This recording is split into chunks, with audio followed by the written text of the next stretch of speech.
नमस्कार, रफ्तार मीडिया में आपका स्वागत है। आपके साथ मैं रीना झा बालियान। खबरों का रुख करेंगे, लेकिन उससे पहले एक नजर डालते हैं इस वक्त की हेडलाइंस पर। सितंबर में हो सकता है सैन्य धाम का उद्घाटन। सैनिक कल्याण मंत्री गणेश जोशी ने दिए संकेत। बोले, शहीद सम्मान यात्रा के समापन पर उद्घाटन की उम्मीद।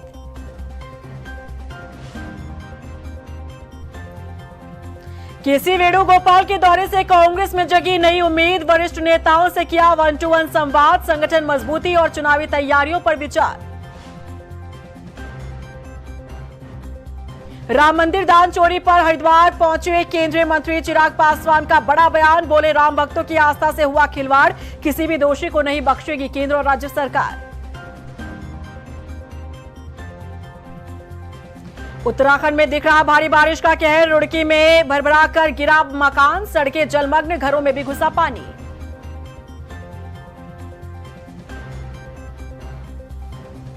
प्रदेश में लगातार हो रही बारिश और आगामी दिनों के लिए मौसम विभाग की जारी चेतावनी को देखते हुए सीएम धामी ने आपदा प्रबंधन सचिव विनोद कुमार सुमन से हालातों की जानकारी ली। वहीं सीएम के निर्देश पर आपदा प्रबंधन सचिव ने भारी बारिश से हुए नुकसान और राहत बचाव कार्यों की विस्तृत समीक्षा की और अधिकारियों को 24/7 अलर्ट मोड पर रहने के निर्देश दिए। साथ ही बारिश में बाधित हुई ग्रामीण सड़कों को युद्ध स्तर पर खोलने और नदियों के जल स्तर की लगातार निगरानी रखने के निर्देश दिए। आसमान से बरसती आफत और ताश के पत्तों की तरह डहते आशियाने। उत्तराखंड में जब भी मानसून दस्तक देता है तो अतीत का वो खौफनाक मंजर याद कर लोगों की रूह कांप जाती है। काशीपुर में बीती रात से रुक रुक कर हो रही मूसलाधार आफत की बारिश ने अब शहर की रफ्तार पर ब्रेक लगा दिया है। जगह जगह पानी भर चुका है, लोगों की दिक्कतों का सामना करना पड़ रहा है। कैसे बने हैं हालात, देखिए इस रिपोर्ट में। उत्तराखंड में आफत की बारिश, शहर हुआ पानी पानी, गाड़ियों की रफ्तार पर ब्रेक। उत्तराखंड में मानसून और आपदा का नाम सुनते ही रोंगटे खड़े हो जाते हैं। जब आसमान से आफत की बारिश होती है तो जान और माल का ऐसा खौफनाक नुकसान होता है जिसकी भरपाई मुमकिन नहीं। तस्वीरें गवाह है कि लगातार रात से हो रही मूसलाधार बारिश ने एक बार फिर काशीपुर को घुटनों पर ला दिया है। शहर के निचले इलाके समंदर बन चुके हैं, सड़कें जलमग्न हैं और यातायात पूरी तरह थम सा गया है। संकट के इन बादलों के बीच काशीपुर आज भले ही पूरी तरह से अलर्ट पर हो, लेकिन बीते सालों का वो डरावना इतिहास कोई भूल नहीं सकता। जब ढेला और बहला नदी के किनारे रहने वाले लोगों पर मौत मंडराने लगी थी। मूसलाधार बारिश में लहरें इतनी उग्र थीं कि नदी किनारे बने आशियाने ताश के पत्तों की तरह पानी में समा गए थे। चीख पुकार और डर के उस माहौल ने हर किसी का दिल दहला दिया था।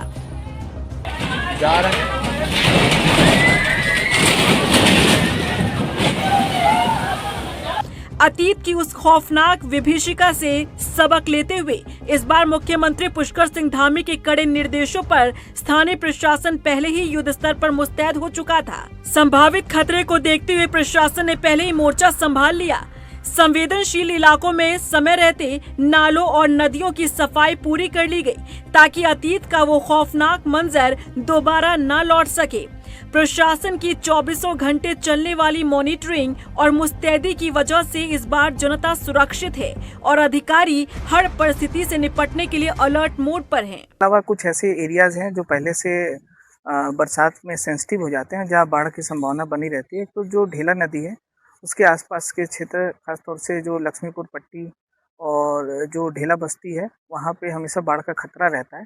इसके अलावा जो हमारा हेमपुर इस्माइल है, वहाँ पे बहला नदी की वजह से समय पे जल भराव की वजह से समस्या आती है। तो ऐसे चिन्हित स्थलों पे पूर्व में जो है नाले की या नदी की जो भी है उसकी सफाई करा ली गई है।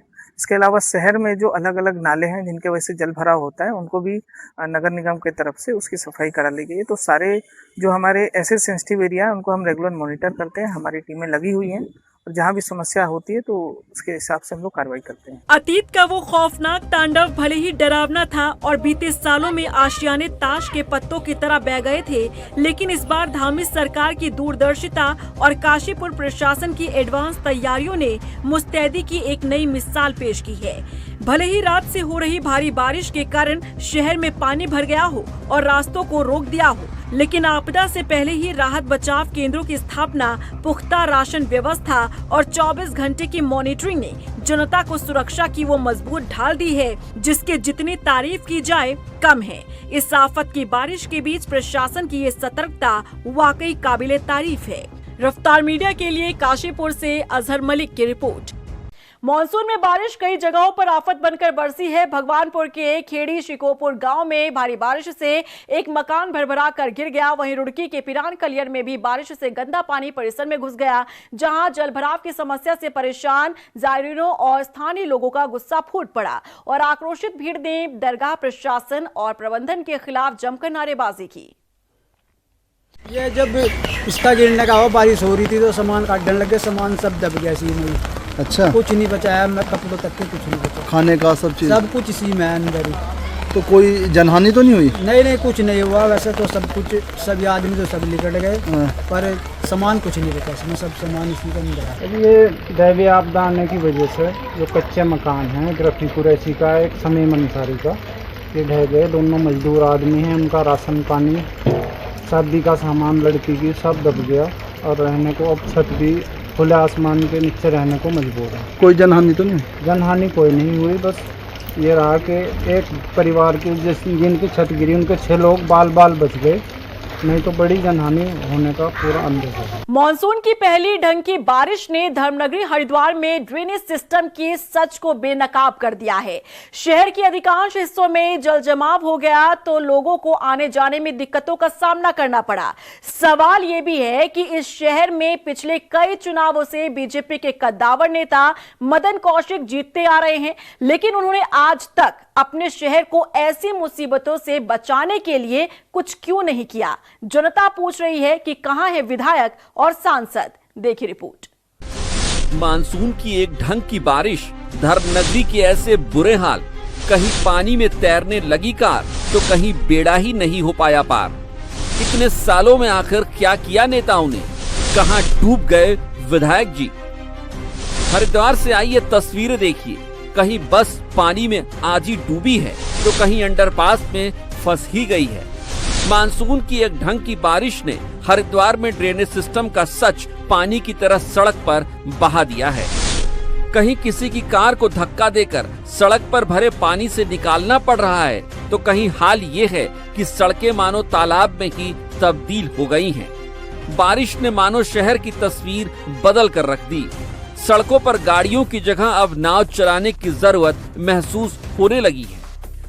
हरिद्वार शहर की यह हालत देखकर डीएम मयूर दीक्षित मैदान में उतरे तो सही, लेकिन एक बार की उनकी बेबसी भी मानो चेहरे पर झलक ही गई। सवाल यही है कि आखिर करें तो करें क्या। उधर जनता पूछ रही है कि नाले साफ क्यों नहीं हुए, पानी निकासी की व्यवस्था आखिर कहां गई। हर साल धर्मनगरी का यही हाल क्यों है। इसी बारिश में नेताओं और विधायकों के दावे भी मानो डूब गए हैं। शहर में पिछले कई टर्म से बीजेपी के कद्दावर नेताओं में शुमार मदन कौशिक विधायक की सीट पर कब्जा जमाए बैठे हैं, लेकिन हैरानी इस बात की है कि विधायक जी कद्दावर होकर भी अपने शहर के लोगों को इस जल जमाव से मुक्ति का कोई रास्ता निकाल ही नहीं पा रहे। और न सिर्फ विधायक बल्कि हरिद्वार लोकसभा सीट से सांसद त्रिवेंद्र सिंह रावत के पास भी अपने शहर के लोगों को जल जमाव से बचाने के लिए शायद कोई योजना है ही नहीं। ऐसे में लोग पूछ रहे हैं कि आखिर विकास के दावों का हुआ क्या। हरिद्वार में बारिश के बाद हर साल जल भराव क्या इस शहर के लोगों की नियति बन गई है। ऐसा लगता है मानो इस सूबे में नेताओं को इस बात से कोई फर्क ही नहीं पड़ता कि उन्हें जनता ने किन उम्मीदों के साथ चुनकर विधानसभा या फिर संसद में भेजा है।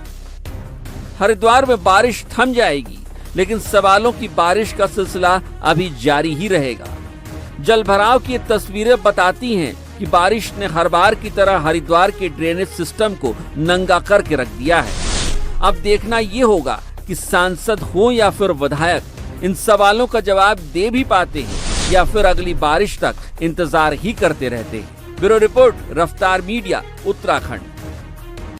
मॉनसून सीजन के दौरान उत्तराखंड में कई सड़कें बाधित होती हैं। ऐसे में पीडब्ल्यूडी ने सड़कों को खोलने के लिए विभागीय स्तर पर कर्मचारी और अधिकारियों की तैनाती जल्द करने के निर्देश दिए हैं। पीडब्ल्यूडी सचिव पंकज कुमार पांडे ने कहा कि जो सड़कें 24 घंटे से ज्यादा बंद होंगी उसकी पूरी मॉनिटरिंग विभागीय स्तर पर की जाएगी और उसके लिए नोडल अधिकारी तैनात किए जाएंगे ताकि जल्द से जल्द उन सड़कों को खोला जा सके। जो नोन जगह है जहाँ पे सड़कें बंद होती हैं या कोई रिस्क होता है वहाँ पे हम लोग मैन पावर मशीन वगैरह लगाते हैं। आज मैंने मीटिंग भी ली थी, इसकी डिटेल डिस्कशन किया इसमें। तो अभी तो बहुत ज़्यादा इश्यूज़ नहीं है, थोड़ा मोड़ा है रोड जहाँ पे बंद हो रहा है तो हम लोग उसको खोल दे रहे हैं। तो क्लियर कट हम लोगों ने डिस्कशन किया और ये डायरेक्शन दिए गए कि जो सड़कें ऐसी हैं जहाँ पे हर साल मतलब लास्ट ईयर मानसून में पूरे सीजन में कई बार बंद हुई, उस पर विशेष ध्यान रखा जाए। उस पर एक नोडल अधिकारी या कर्मचारी की ड्यूटी लगाई जाए जो उसको मॉनिटर करेगा। तो जैसे ही बंद होता है इमीडिएटली उसको खोला जाए और ऐसी जो साइट है वहाँ पे मशीन जरूर डिप्लॉय की जाए। मौसम विभाग के जो आगामी जो फोरकास्ट हैं उसको ध्यान में रखते हुए सभी पुलिस विभाग के जितने भी हमारे अलग अलग यूनिट्स हैं उसमें खासकर फायर यूनिट्स है, जल पुलिस है और SDRF के साथ साथ लोकल पुलिस को भी हम लोगों ने अलर्ट में रखा है, जिसमें जो निचले इलाके हैं जहाँ पर जल भराव या नदी के निचले इलाकों में लोगों को वहाँ से दूर हटने के लिए, दूर रहने के लिए सभी को प्रेरित किया जा रहा है। इसके साथ ही लगातार मॉनिटरिंग भी इसमें की जा रही है, जिसमें अन्य जनपदों के साथ भी हम लगातार संपर्क में हैं। उधम सिंह नगर पहुंचे बीजेपी प्रदेश अध्यक्ष महेंद्र भट्ट ने 2027 विधानसभा चुनाव को लेकर कार्यकर्ताओं के साथ चर्चा की। जिले में प्रदेश और जिला प्रकोष्ठ कार्यशाला का आयोजन किया गया, जहां पार्टी कार्यकर्ताओं ने बीजेपी प्रदेश अध्यक्ष महेंद्र भट्ट का जोरदार स्वागत किया। वहीं महेंद्र भट्ट ने पार्टी कार्यकर्ताओं को चुनावी मंत्र भी दिया। भारतीय जनता पार्टी चुनाव की दृष्टि से अपने संगठनात्मक जो तंत्र है उसको मजबूत करने पर लगी हुई है। हम लोग संगठन के आधार पर ही चुनाव को जीतते हैं और बूथ का प्रबंधन हो, मंडल की इकाइयाँ हो, मोर्चे प्रकोष्ठों का गठन हो, उस सबको व्यवस्थित रूप से करते हुए आजकल सभी मोर्चे प्रकोष्ठ कार्यक्रम हमारी बातचीत चल रही है। आज के प्रकोष्ठ के कारण अलग अलग 5 प्रकोष्ठ यहाँ पर है, हर प्रमुख प्रकोष्ठ की गतिविधियों उनके कार्यक्रम रचना हम लोग आज बनाएंगे। देहरादून के गुनियाल गांव में बना सैन्य धाम का काम आज भी अधर में लटका है। करीब 5 साल बाद भी निर्माण कार्य को लेकर सवाल खड़े हो रहे हैं। इसी बीच सैनिक कल्याण मंत्री गणेश जोशी का बयान सामने आया है। उनका कहना है कि सैन्य धाम में लिफ्ट का कार्य अभी पूरा नहीं हुआ है, जिसके चलते बजट में 9 करोड़ रुपए की बढ़ोतरी की गई है। लेकिन हमें पूरी उम्मीद है कि शहीद सम्मान यात्रा के समापन के मौके पर सितंबर में केंद्रीय रक्षा मंत्री राजनाथ सिंह सैन्य धाम का उद्घाटन करेंगे। नहीं, उसमें देखिए अभी लिफ्ट का काम बाकी है, तो लिफ्ट के लिए जो इलेक्ट्रिक, क्योंकि पूर्व में उसकी व्यवस्था उसमें नहीं थी और कोई बुजुर्ग लगाए तो लिफ्ट का होना जरूरी है, तो इसलिए लिफ्ट के लिए इसका प्रक्रिया को शुरू किया गया। कितना बजट इसमें बढ़ा मंत्री जी? नहीं, मेरे ख्याल से लिफ्ट और इलेक्ट्रिक के अन्य सामान को जो हमने लगाए 9 करोड़ की इसमें व्यवस्था की गई है। देहरादून में कारगिल विजय दिवस को शौर्य दिवस के रूप में भव्य तरीके से मनाने की तैयारी की जा रही है। सैनिक कल्याण मंत्री गणेश जोशी ने बताया कि कारगिल विजय दिवस से एक दिन पहले 25 जुलाई को अमर शहीदों की स्मृति में रन फॉर कारगिल हीरोज यात्रा का आयोजन किया जाएगा और 26 जुलाई को देहरादून के गांधी पार्क में कार्यक्रम का आयोजन होगा, जहां सीएम धाम में शहीदों के परिजनों और वीरांगनाओं को सम्मानित करेंगे। मंत्री गणेश जोशी ने बताया कि मुख्य कार्यक्रम को लेकर उन्होंने सैनिक कल्याण निदेशालय में समीक्षा बैठक भी की थी, जिसमें उन्होंने अधिकारियों को तय समय पर तैयारी पूरी करने के निर्देश दिए थे। 26 जुलाई को कारगिल दिवस है, उसमें कारगिल के जहां वीरों को हम सम्मानित करेंगे। हमने इस बार तय किया है कि 25 तारीख को रन फॉर कारगिल हीरोज जो शौर्य स्थल से चलकर गांधी पार्क में समाप्त होगी, ये हमने पहली बार कर रहे हैं ताकि हमारी युवा पीढ़ी कारगिल हीरोज से प्रेरणा ले सकें। कि कारगिल में हम लोग डाउन में थे और पाकिस्तान की फ़ौज हाइट पे थी, उसके बावजूद हमारे रणबांकुरों ने कारगिल फतेह की, जहां अपनी चौकियों जो उनसे छीनी पर कब्जा किया, पूर्व में जो छीनी हुई सारी चौकियों पर कब्जा भारत की सेना ने किया। ये कार्यक्रम हमने तय किया है और माननीय मुख्यमंत्री जी मुख्य अतिथि के रूप में इस कार्यक्रम में होंगे। देहरादून हरिद्वार नेशनल हाईवे पर सफर करने वालों के लिए राहत भरी खबर है। अब आपको जाम में फंसना नहीं पड़ेगा, क्योंकि हादसे रोकने और ट्रैफिक कम करने के लिए हाईवे पर 7 नए फ्लाईओवर बनाए जाएंगे, जिसके लिए काम भी शुरू हो चुका है। फ्लाईओवर बनने से कैसे होगा आपका सफर सुहाना, देखिए इस रिपोर्ट में।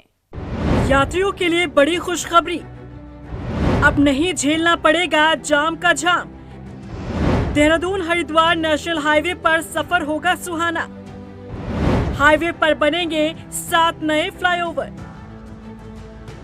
देहरादून हरिद्वार नेशनल हाईवे पर सफर करने वाले यात्रियों के लिए राहत भरी खबर है। इस हाईवे पर सड़क हादसे रोकने के लिए 319 करोड़ की लागत से रोड सेफ्टी के बड़े काम शुरू हो गए हैं। हाईवे पर 7 नए फ्लाईओवर के साथ ही सर्विस लेन और फुट ओवर ब्रिज भी बनाए जाने हैं। बता दें कि देहरादून हरिद्वार हाईवे को साल 2020 में 2 लेन से 4 लेन में बदला गया था। सड़क चौड़ी होने के बाद वाहनों की रफ्तार बढ़ी, जिससे हादसों की संख्या में भी इजाफा हुआ। NHAI की तरफ से कराए गए रोड सेफ्टी ऑडिट में भी इसकी पुष्टि हुई। हादसों पर रोक लगाने के लिए NHAI ने भारत सरकार को रोड सेफ्टी कार्यों का प्रस्ताव भेजा था।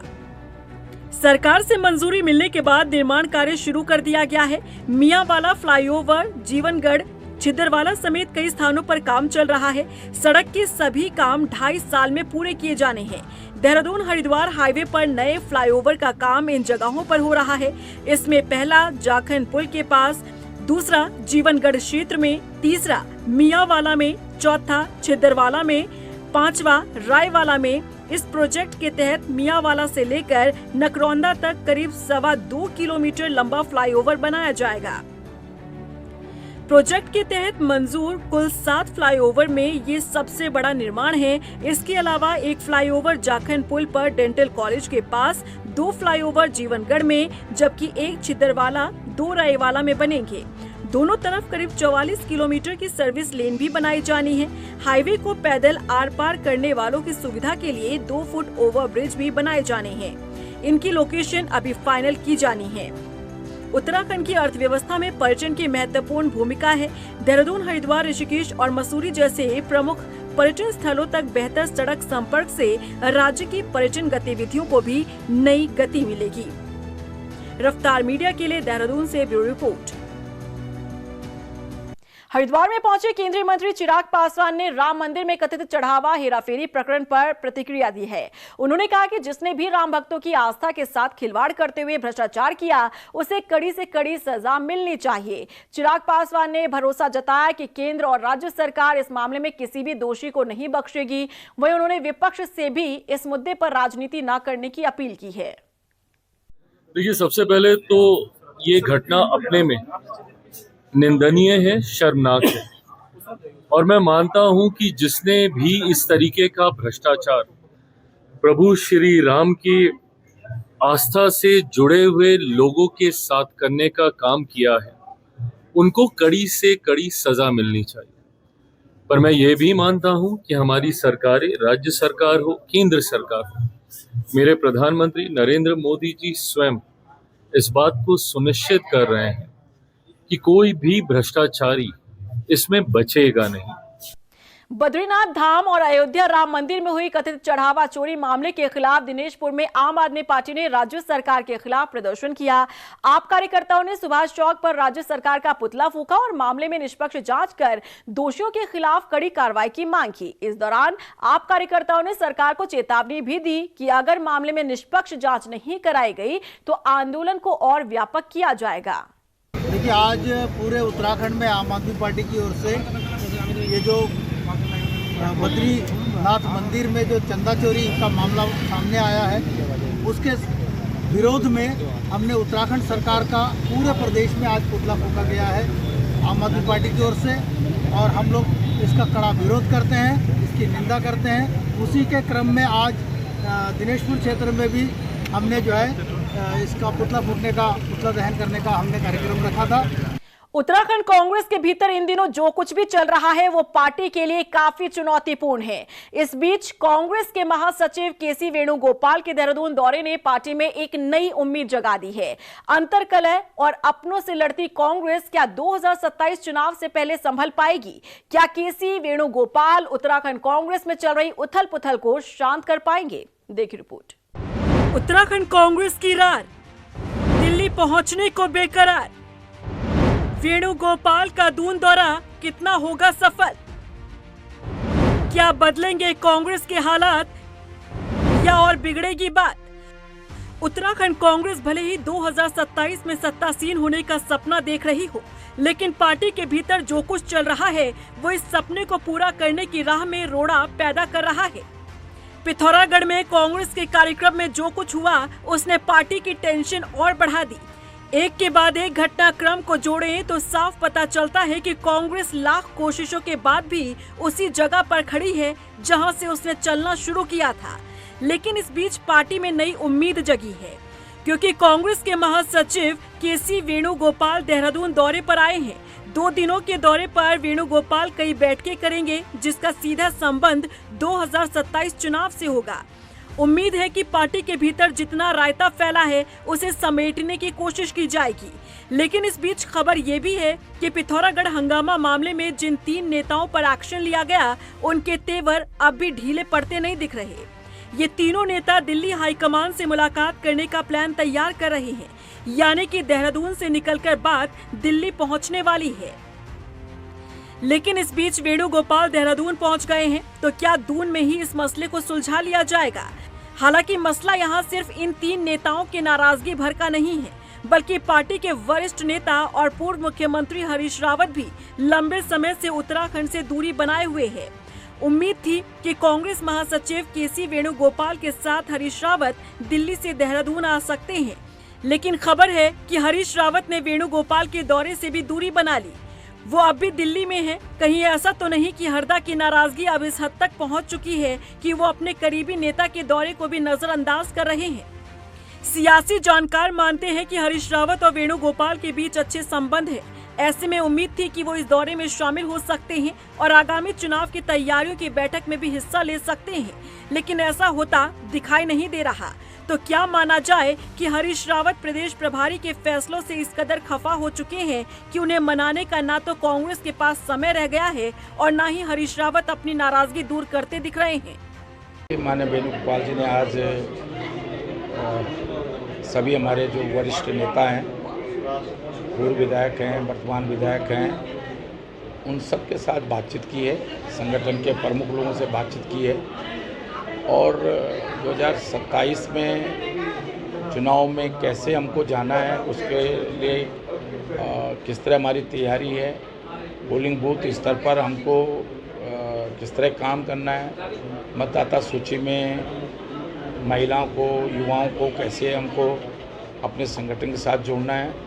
आपकी दूसरी बात पे दम है, क्योंकि जिस तरह से कुमारी शैलजा के दौरे हुए और उन दौरों के दौरान जिस तरह का कांग्रेस का जो आपस में जो कन्फ्रंटेशन था, जो विवाद था, वो सामने आया और शैलजा उसको सुलझाने में नाकाम रही और गुटबाजी और अधिक उभरी है, तो निश्चित तौर पर कांग्रेस के लिए चिंता का सबब है। और कहीं ना कहीं वेणुगोपाल जी उसी चिंता को लेकर टटोल रहे होंगे कैसे चीज़ों को ठीक किया जा सकता है। लेकिन ये बात सही है कि कांग्रेस में सब फ्लोवल है और कांग्रेस नेतृत्व उसके लिए चिंतित है। फिलहाल केसी वेणुगोपाल के पास सुलझाने के लिए मुद्दों की कमी नहीं है। पार्टी के भीतर कई ऐसे मसले हैं जिसे सुलझाना काफी चुनौतीपूर्ण नजर आ रहा है, फिर चाहे मामला पिथौरागढ़ से जुड़ा हो या फिर प्रभारी के फैसलों से। अब देखना होगा कि केसी वेणुगोपाल कौन सी जादू की छड़ी घुमाकर जाते हैं। रफ्तार मीडिया के लिए देहरादून से ब्यूरो रिपोर्ट। उत्तराखंड कांग्रेस के परिवर्तन संकल्प सम्मेलन पर बीजेपी ने तंज कसा है। बीजेपी प्रदेश महामंत्री तरुण बंसल के अनुसार कांग्रेस को पहले अपने अंदर परिवर्तन लाने की जरूरत है। उनका कहना है कि कांग्रेस पूरे देश से विलुप्त हो रही है। ऐसे में कांग्रेस प्रदेश में क्या ही परिवर्तन ला पाएगी? मुझे ऐसा लगता है कि कांग्रेस को पहले अपने अंदर परिवर्तन लाने की आवश्यकता है। अगर वो अपने अंदर परिवर्तन लाएगी, पहले उसको अपने अंदर झांकने की आवश्यकता है कि वो पूरे देश से विलुप्त होने वाली पार्टी में हो गई है अब। हमारे प्रदेश में तो परिवर्तन क्या लाएगी, पहले वो अपने अंदर झांक करके देखें कि उनको कहाँ कहाँ अपने अंदर अपनी चीज़ें ठीक करनी चाहिए। प्रदेश में बहुत अच्छा काम हो रखा है, 10 साल से हम यहाँ सरकार में हैं और निश्चित रूप से एक बार और हम अब भारतीय जनता पार्टी की सरकार इस प्रदेश में बनाएंगे। उनकी इस यात्रा से हमें कोई अंतर और फर्क नहीं पड़ने वाला। अर्धकुंभ 2027 की तैयारियों के बीच हरिद्वार में मेला प्रशासन और संत समाज के बीच टकराव की आहट तेज होती दिखाई दे रही है, जहां अखिल भारतीय संत आश्रम परिषद ने मेला प्रशासन पर गंभीर आरोप लगाए हैं। परिषद का कहना है कि प्रशासन कुछ चुनिंदा लोगों के प्रभाव में काम कर रहा है और आश्रमधारी संतों की लगातार उपेक्षा की जा रही है। संतों ने चेतावनी दी है कि अगर ऐसा ही होता रहा तो इसका असर अर्धकुंभ की व्यवस्था पर भी पड़ सकता है। आश्रमों की बने को समस्याएं हैं, उन समस्याओं का ध्यान दें और उनका निवारण करें, लेकिन 20-22 दिन होने के बाद भी कोई मेला प्रशासन ने उसे गंभीरता से ध्यान नहीं दिया। तो आपके द्वारा हम बताना चाहते हैं 99% यहाँ आश्रमधारी कुंभ मेले का संरक्षण संवर्धन करते हैं पूरी शक्ति सामर्थ्य के साथ, लेकिन देखा अब तक ये गया उनकी उपेक्षा होती है। मेला प्रशासन उनकी उपेक्षा न करे, इसलिए प्रयास की है कि ताकि उनको याद दिलाया जा सके मेला प्रशासन को कि आपको क्या करना है। श्रीनगर के खिरसू विकासखंड के जाख शाखा डाकघर में खाताधारकों के खातों से अवैध तरीके से पैसे निकालने का मामला सामने आया है। प्रारंभिक जांच में 2 खातों से अवैध निकासी की पुष्टि हुई है, जबकि अन्य खातों के अभिलेखों की जांच अभी जारी है। पौड़ी डाकघर से पहुंची जांच टीम शाखा डाकघर के जमा निकासी रिकॉर्ड खंगाल रही है। ग्रामीणों का आरोप है कि शाखा पोस्ट मास्टर और सहायक पोस्ट मास्टर ने ये धनराशि खातों से निकाली है। फिलहाल इस पूरे मामले में प्रशासन की जाँच जारी है। ये अभी मामला संज्ञान में आया है, वहाँ पे जांच जारी है और उसमें दोनों कर्मियों को हमारी तरफ से जो है सस्पेंड कर दिया गया है और फिलहाल उनको यहाँ पौड़ी में अटैच किया गया है और कंप्लीट जांच होने के बाद हम आगे के बात बता पाएंगे। इस पे ये जो है पॉलिसी मैटर है, इस बारे में मुझे कुछ नहीं कहना। ये जो है सेंट्रल गवर्नमेंट के जो पॉलिसी मैटर है उसके बारे में मैं कुछ। गदरपुर में समाज सेवी वरुण कुमार के प्रयासों से स्वास्थ्य शिविर का आयोजन किया गया। शिविर में विशेषज्ञ डॉक्टरों की टीम ने सभी तरह की बीमारियों की निःशुल्क जांच कर दवाइयां बांटी। शिविर में सैकड़ों की संख्या में पहुंचे लोगों ने इस पहल की सराहना की। आयोजकों के अनुसार शिविर में 500 से ज्यादा मरीजों का पंजीकरण कर इलाज किया गया। ये जो डॉक्टर्स आए हुए हैं ये काशीपुर सवता हॉस्पिटल से आए हैं और ये हमने निःशुल्क कैंप लगाया है जिसमें 6 डॉक्टर्स आए हुए हैं। एक जनरल फिजिशियन है, एक हार्ट के डॉक्टर हैं, एक ENT है, एक गायनोकोलॉजिस्ट हैं, एक बच्चों के हैं और एक हार्ट के हैं। बाकी इसमें कुछ फ्री जांचें करी जा रही है जिसमें आपका लंग्स की जांच है, ECG हो रहा है, हार्ट आपका BP हो रहा है, शुगर है। और आज हम यहाँ निःशुल्क एक स्वास्थ्य शिविर लगाया हमने, जिसमें हमारे ऑर्थोपेडिक हैं डॉक्टर अमित मौर्य जी, ENT आए हैं डॉक्टर जैद अंसारी साहब और फिजिशियन हैं डॉक्टर विक्रम तोमर और गायनोकोलॉजी हैं हमारे डॉक्टर सना और एक डॉक्टर हैं हमारे डॉक्टर वसीम। बाकी सवता हॉस्पिटल की टीम आई हुई है। उधम सिंह नगर जिले के पंतनगर विश्वविद्यालय परिसर में नाबालिग बच्चियों के साथ छेड़छाड़ और अभद्रता का मामला सामने आया है। घटना की जानकारी मिलते ही बड़ी संख्या में महिलाएं और स्थानीय लोग पंतनगर कोतवाली पहुंचे और आरोपी के खिलाफ सख्त कार्रवाई की मांग की। बताया जा रहा है कि बुधवार शाम कुछ नाबालिग बच्चियां पंतनगर विश्वविद्यालय परिसर में घूमने के लिए निकली थी। इस दौरान विश्वविद्यालय परिसर में कार्यरत ठेका कर्मी दीपक शर्मा ने उनके साथ छेड़छाड़ की। मामले में पुलिस ने तहरीर के आधार पर मुकदमा दर्ज कर जांच शुरू कर दी है। रुड़की में रोडवेज बस अड्डे के पास स्थित एक होटल के कमरे से सेना के एक जवान का शव बरामद हुआ है। बताया जा रहा है कि जवान पिछले कई दिनों से होटल में ठहरा हुआ था। वहीं मौके पर पहुंची फोरेंसिक टीम ने घटनास्थल से साक्ष्य जुटाए हैं। मामले को लेकर CO ओशन जोशी का कहना है कि पुलिस ने शव को पोस्टमार्टम के लिए भेजकर मामले की जांच शुरू कर दी है। आज जब हमें सूचना मिली तो सूचना पे तुरंत मौके पर जो पुलिस टीम गई, वहाँ पे एक डेड बॉडी का होना बताया, जिनकी शिनाख्त की गई उनके कागजों से। उनका नाम कमलदीप सिंह है और वो गंगोली घाट पिथौरागढ़ के रहने वाले हैं। वो करीब 14 जून से इस होटल में निवासरत थे, ये भी पता चला। साथ ही हमने FSL टीम को बनाया, जो भी वहाँ से एविडेंसेस थे वो कलेक्ट किए हैं। प्रथम दृष्टया मामला बीमारी के कारण, क्योंकि कुछ दवाइयाँ भी मिली हैं और कुछ इस तरह के इंटॉक्सिकेटिंग सब्सटेंसेस भी मिले हैं, प्रथम दृष्टया मामला उसकी वजह से डेथ होने का लग रहा है। बाकी आगे बॉडी पोस्टमार्टम के लिए भेजी गई है। और इसी के साथ फिलहाल इस बुलेटिन में बस इतना ही, लेकिन चलते चलते एक नजर डालते हैं इस वक्त की हेडलाइंस पर। सितंबर में हो सकता है सैन्य धाम का उद्घाटन, सैनिक कल्याण मंत्री गणेश जोशी ने दिए संकेत, बोले शहीद सम्मान यात्रा के समापन पर उद्घाटन की उम्मीद।